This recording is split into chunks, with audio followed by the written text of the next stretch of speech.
Hola, buenas tardes para todos y para todas. Espero que se encuentren bien, que puedan cuidarse en estos días. Para la clase de hoy les envío este audio explicando el tema de la argumentación y la estructura de la argumentación. Quiero que se enfoquen puntualmente en este tema para esta clase y para la próxima clase y las siguientes, porque me interesa que aprendan a generar y a escribir un texto argumentativo. Un texto argumentativo hacemos, por ejemplo, cuando realizamos un breve comentario a otra persona o por las redes sociales.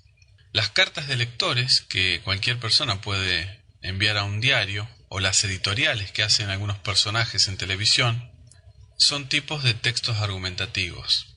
Y todos tienen básicamente una estructura. Me interesa que conozcan bien la estructura de un texto argumentativo. Así pueden escribir una opinión propia sobre algún tema de actualidad. Bueno, ¿qué es la argumentación? Era una de las preguntas de la guía de lectura. ¿Cuál es la estructura del texto argumentativo? ¿Y cuáles son los argumentos o los recursos en la argumentación? Primero, como para definir algunos temas, los argumentos. Dice el texto que el ser humano en la sociedad siempre ha buscado ponerse de acuerdo. Sucede que no todos tenemos la misma opinión sobre un determinado tema. Entonces tenemos que ponernos de acuerdo. Y para eso todos y cada uno tiene que dar los motivos que justifiquen su postura. Las razones o los motivos que se exponen para convencer al otro se llaman argumentos. Para llegar a convencer a los demás y ponernos de acuerdo, la vida en sociedad nos exige entonces que dominemos ciertas estrategias del lenguaje. Ahora bien, el tema de lo que es la argumentación. Enumerar argumentos es una parte fundamental en la búsqueda por llegar a un acuerdo. Pero eso no alcanza, es necesario que esos argumentos estén enmarcados en un tipo de texto determinado, que es el que vamos a ver, la argumentación. Este texto se caracteriza por su función de buscar convencer al otro. Todo lo que se diga o escriba en una argumentación debe estar pensado en función del objetivo de convencer. Ahora bien, ¿cuál es la estructura esa que estamos haciendo referencia sobre la argumentación? Yo lo había dicho en el encuentro anterior que es como un cuento, que todo cuento tiene una introducción, un nudo, un desarrollo y la conclusión. Bueno, el esqueleto habitual de las argumentaciones tiene distintas instancias. En primer lugar, hay un punto de partida que origina el texto. Puede estar explicitado o no.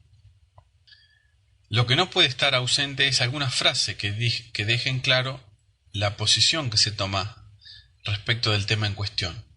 Y a eso se le llama la tesis, que es la primera parte o la introducción al texto. Luego de la tesis viene el cuerpo principal del texto, que sería como todo el desarrollo, con los argumentos, que son los que justifican la posición asumida en la tesis. Y una vez desarrollados todos los argumentos, la argumentación finaliza con una conclusión. Esas son las tres partes del texto argumentativo. La otra página que les había señalado para que lean es la página 63 sobre los recursos de la argumentación. Algunos de los recursos de la argumentación son, por ejemplo, la cita de autoridad, los datos y las estadísticas, el ejemplo.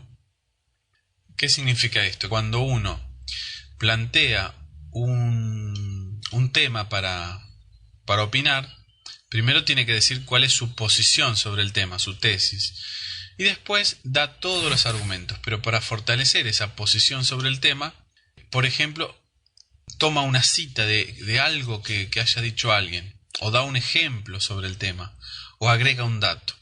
Esos son los recursos.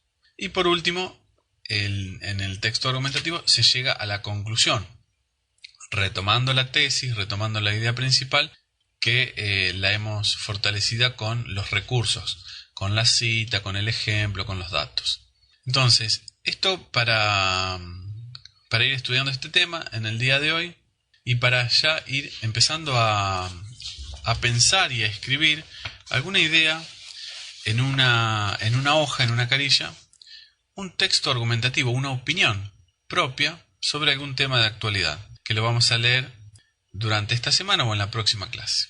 Así que bueno, espero que anden todos muy bien, cuídense y cualquier duda nos comunicamos. Saludos y un abrazo para todos y para todas, que anden muy bien.